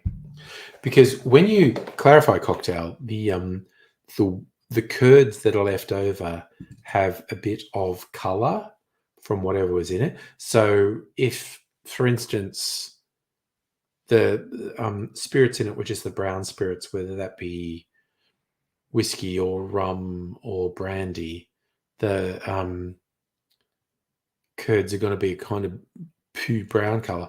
But if you put something in that's a strong color, the curds will be that color. Like if you put blue curacao in, you'll get these blue-green curds. If you something that's very red in, you'll get red curds. So what I'm thinking of doing, I want to do a video at one point where I save the curds from the clarified cocktail and kind of press them out and dry them out and make them like into chips. Well, I had two ideas, and both are around garnishes for cocktails. One is like chips that you rest on the edge of the glass or have on the side. And the other thing is crush them up into a powder and rim a cocktail glass with the powder from the curds from a clarified cocktail. And because you can make them in colors. So I can make them in all different colors. And this is an idea that's kind of been in my head for quite a long time. And this is also me and videos. This actually includes the old Angry Aussie this channel, the Angry Aussie channel. Sometimes I would have ideas that would just like sit in my head for months or even years. And I go, sometime I'm going to do that. And I would usually eventually do it. This idea of using the whey that's left over from clarified cocktails as a cocktail garnish, that's been in my head for a long time, particularly the idea of making colorful ones. Oh yes, Safa, am I still struggling with technical problems? Not really. I forgot to change it. And if I wanted to change it now, I'd have to actually leave the stream and get rid of that and come back. But I did fucking have technical problems at the start of a couple of streams. I am actually a supporter of the Kurds. I quite like the Kurds putting up the fight to Bashir al-Assad. Is that the fucker who's fucking everything up in Syria? So I am actually a supporter of the Kurdish people. Because I've heard super cool stories of their resistance. And yes, Dr. Abigail, as my professional tech support, can legitimately assert I am always struggling with technical problems. It's a thing. I struggle with technical problems. It's a real thing. And I can't do it, you know. I can't pretend that I don't. It's just like, sometimes I just can't manage. Sometimes it just doesn't work. It's a whole thing. It is a whole thing.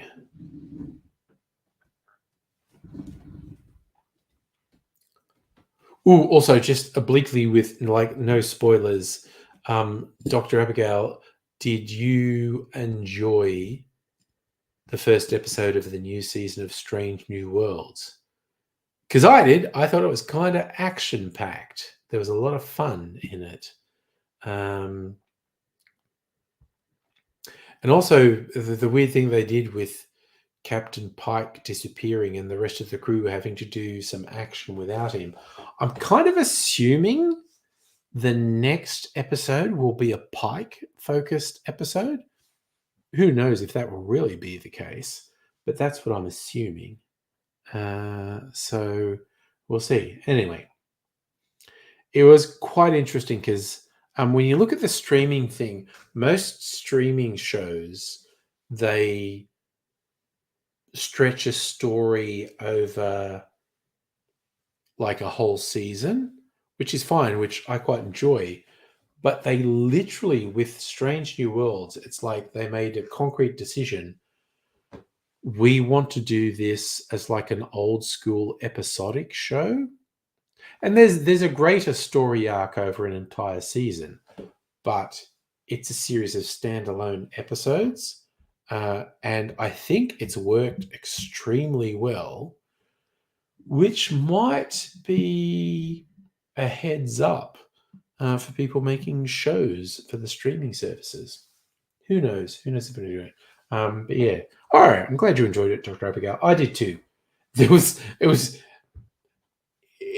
a good choice, I guess, to make the first episode of the new season to have a lot of action. And there was a lot of action in this episode. There's also some good, funny stuff. This is not really spoiling because this was in the trailer for the new season. There's a whole thing with different Enterprise captains having a phrase they use when they tell the ship to go to warp. And it is quite funny what they do with Spock, because Spock's acting captain, and the helm says, "You going to say a thing? Everyone's got a thing." It's pretty good. Ms. M, thank you, by the way. Merch. Look, I think we're a little way off merch for the cocktail channel, but I'm really happy we're in contact. I think honestly, down the line, I think we have a good option to work together on shirts like this. I feel like that's down the line, but yeah, no, that's a thing we can work on again down the line, because love your work. Also, now I'm just going to ask a nerd Star Trek question, because there's a crossover. They have teased a crossover in this season of Star Trek Strange New Worlds. There's a crossover with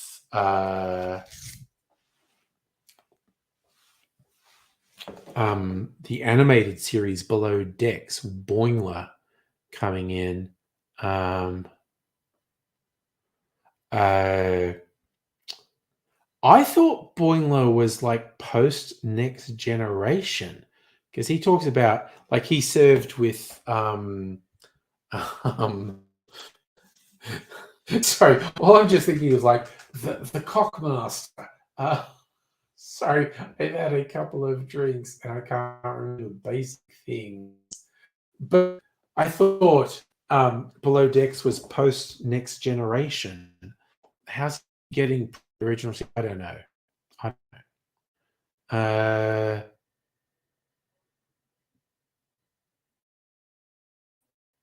Oh gosh, Justin, who else? Dude, it's just like people come and go, and that is, oh god, I think my internet might be fucking up. I'm seeing a thing. Sorry, if I pixel out or disappear completely, I'm actually seeing a warning on my screen that my internet is fucking up a little bit. Man, that hasn't happened for a while.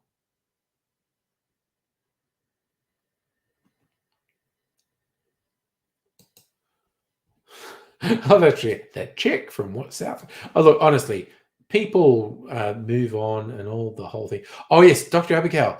I think the thing with the doc and Nurse Chapel doing the battle drugs and shit. I think that was a hint of something that we're going to learn more about, because that was pretty good. Basically, look, if you missed it, the bit where the Doc and Nurse Chapel, when they were in the Klingon War, they were apparently using these battle drugs, which were like hardcore fucking amphetamines that make them killing machines. That's wild. Yeah, see, yeah, Dr. Abigail, there must be some time travel shenanigans. Yeah, okay, it's got to be fun again, because yeah, no. Strictly speaking, we had a whole bunch of people. People's lives change. They move on. It's a whole thing, and it's legit. And I miss people. I absolutely miss people. But they move on. So Safa, the only spoilers I'm saying were actually in the trailers. I don't feel bad about doing stuff that's spoilers in trailers. But I swear to fucking God, when I saw Boimler in the trailer for this season of Strange New Worlds, I was like, oh my fucking God. Oh God, we all miss Charlie, Dr. Abigail. And I just hope Charlie is happy. And because Charlie certainly had one or two challenges in relationships. And Charlie doesn't have to be here. I just want Charlie to be happy wherever she is. I miss everyone. I literally miss everyone. I'm going to pay. But people's lives change. What they want to do changes. They move on. They go and having. I piss people off eventually.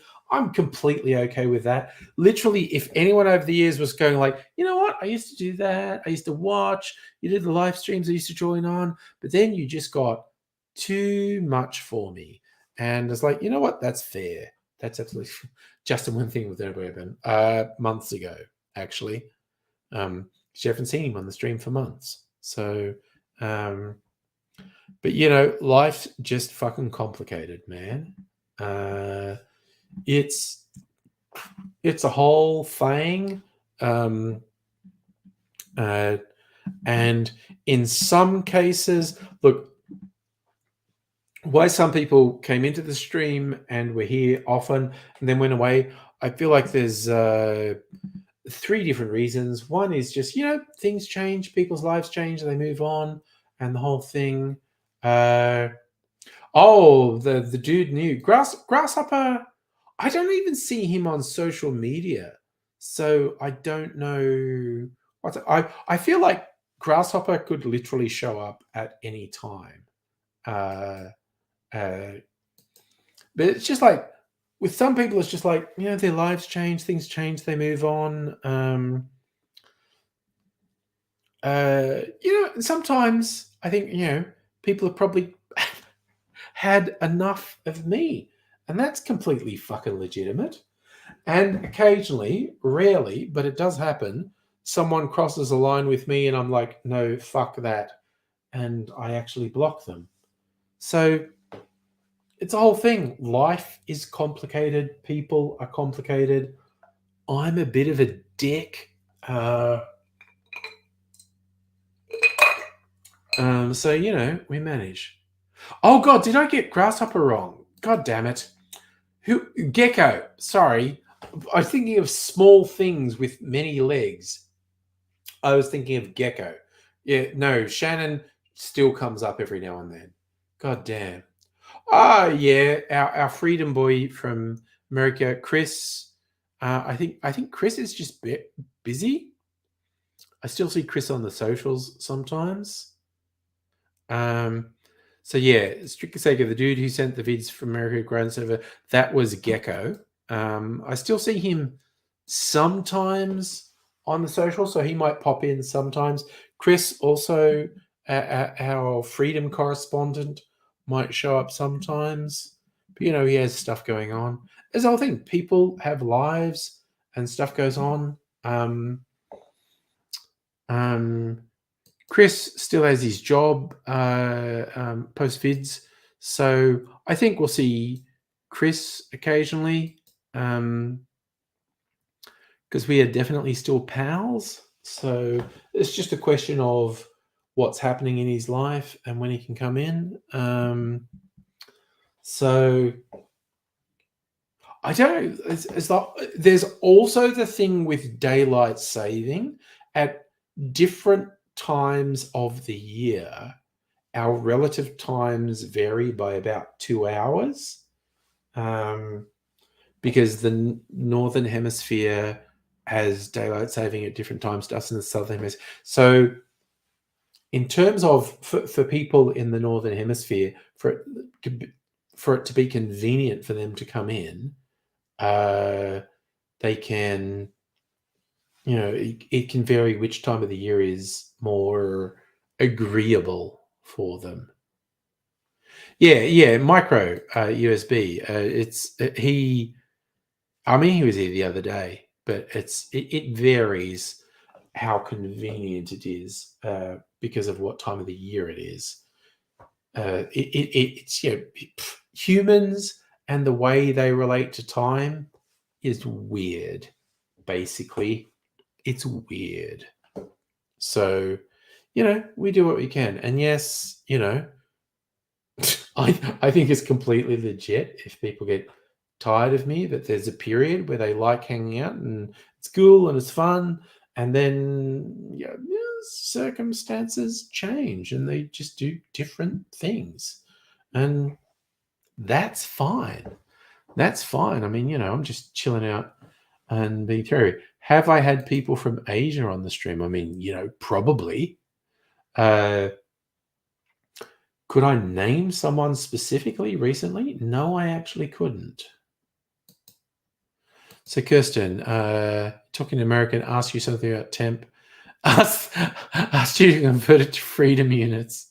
Yeah. We want the freedom to go up occasionally.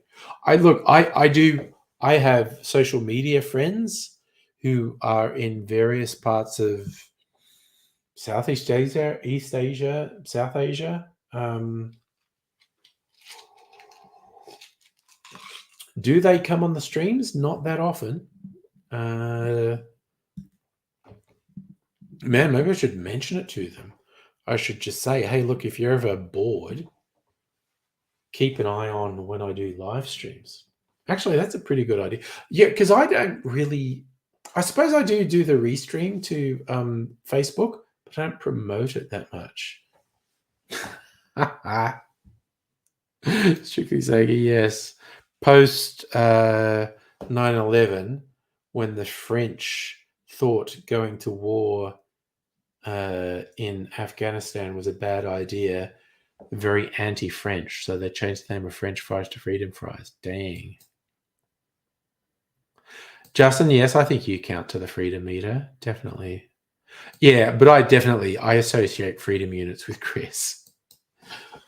And it was their running joke every time he came in. Did it just get freer in here? And yes, strictly Sega, that is ironic, as in the carceral state in the US. More people per capita than anywhere in the world. Possibly more people in raw numbers. I feel like looking that up now. We're on the highest prison population in the world. Okay. List of countries by incarceration rate on Wikipedia. Apparently, Afghanistan. No, wait, rate per 100,000. This is all fucked up. Why aren't these in order, you fucking dicks? Okay, whoever's in charge of Wikipedia is a fucking idiot.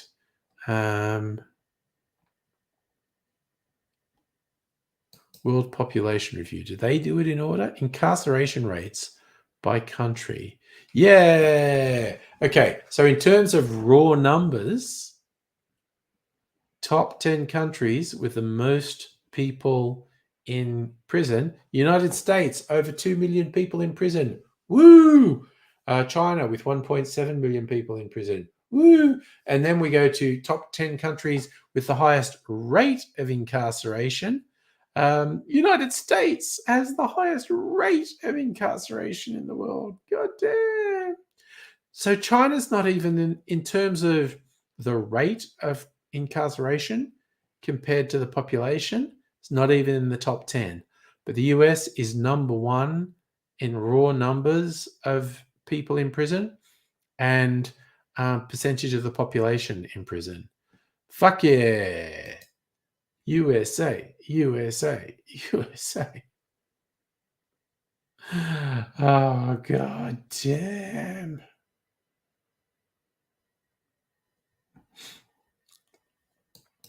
All right, so I think it's looking at that was rate per 100,000 people. US has 629 people per 100,000 people. Australia has 165. Ooh, which is still too fucking much.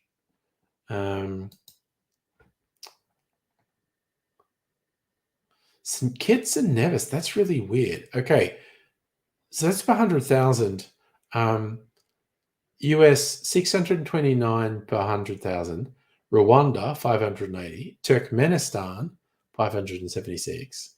El Salvador 564. Cuba 510. Palau, didn't know they were that into it in Palau, 478. British Virgin Islands 477. Thailand 445. Panama 423. St. Kitts and Nevis in the Caribbean 423. It's interesting to me how many quite small countries have a high proportion of their population in prison, whereas the US is just a lot of people. In raw numbers, US over 2 million, China 1.7 million, Brazil 800,000, India nearly 500,000, Russia not far behind them. Thailand 300,000. Turkey just under 300,000. Indonesia 266,000. Mexico 220,000. Iran 189,000. That's just, those numbers are fucked. Yes, Justin, good tip in the USA. Order French fries, not chips. Otherwise, you'll get potato chips in a bag. Also, love that autocorrect seems to have changed. You misspelled potato and it corrected it to photo chips in a bag. That seems fine, honestly. Anyway, 10 o'clock. I'm not going to go late tonight because, as I said, I have a bit on at work tomorrow.